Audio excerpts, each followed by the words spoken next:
National Media Museum has been part of the Bradford landscape since 1983 and recently hasn't been out of the headlines. My name is Holly Wyatt. I am a student from Leeds and I want to find out what the impact of the latest proposed changes are having on Bradford and the wider community.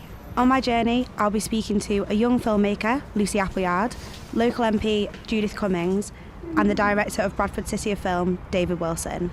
But first, let's meet the man behind these pictures, Paul Floyd Blake. He moved north and studied at Bradford College after being inspired by the Media Museum's collection. It was a fantastic thing to have, just to be exposed to that. Actually, I think I went to the Media Museum before I actually took up the photography course, and I saw an exhibition by Paul Strand, which was from the museum's collection. And I think that was the thing that really engaged me and made me want to go into photography. The photographs were, as they said, they were sort of almost made without a camera, and it's really influenced the way I take photographs now, still do. The fact that this collection is going to go away is going to mean that loads of young people, loads of photographers are not going to have access to this collection. It's going to make Bradford poorer for that. Well, I don't think there's probably one. So what about young people in the city? I caught up with Lucy Appleyard at her home in Eccles Hill. What do you believe the impact of the loss of the International Film Festival and the changes made to the National Media Museum will have on Bradford and the young filmmakers in the city? I think immediately it'll probably have a negative effect, because it seems to me that they're saying, well, we're not right bothered about it anymore, which is disappointing, because obviously when you're given this title bestowed of the UNESCO City of Film, and that's the first in the world, you've got to have all those features to go with it. But I think, you can't let it stop you, so I do think it'll still happen.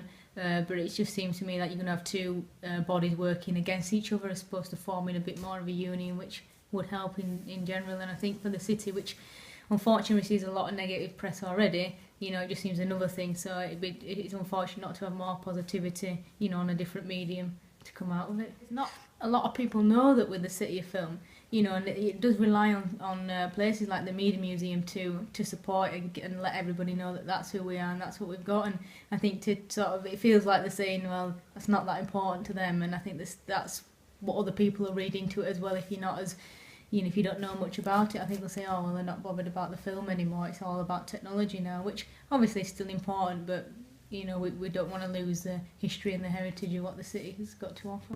Well, the Yorkshire Music Box. As part of the shake-up, the Media Museum has pulled its backing to the International Film Festival.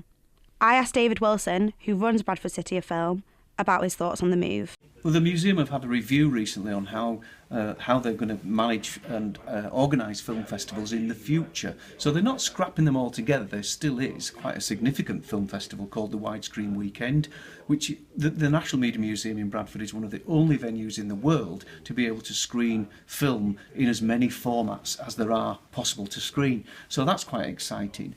I think what has happened since they made the announcement that they're not going to host the Bradford International Film Festival, I've been inundated with calls and emails from people saying, we want to do something different, we want to do this, we want to do that. Now, Toronto in Canada has over 75 film festivals in a year, and there's one for every community, every genre of film.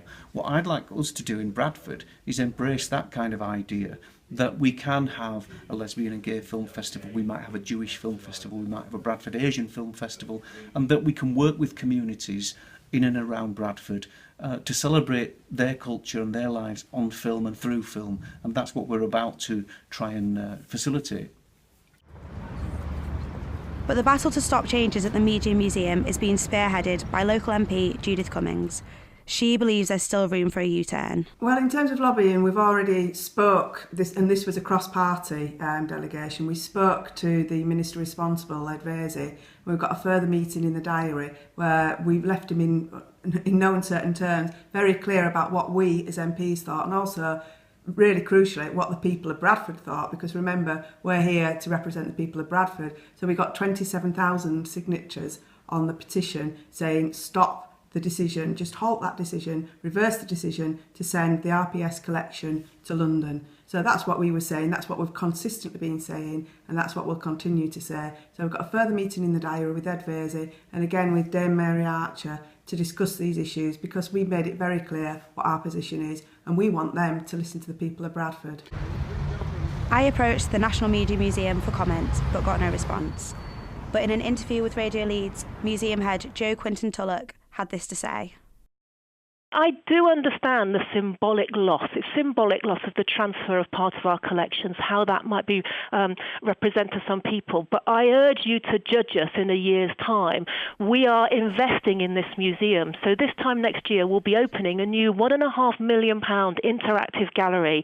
It's a world-class experience full of hands-on exhibits that will explore the science of light, sound and perception. So that will turn some of our vision into reality, helping us attract new funding and bringing new visitors to the museum. And this is absolutely about ensuring a sustainable future for the National Media Museum here in Bradford. So it seems a row over one of Bradford's most recognisable landmarks will be rumbling on for some time to come. But it's clear this is an attraction Bradford holds close to its heart.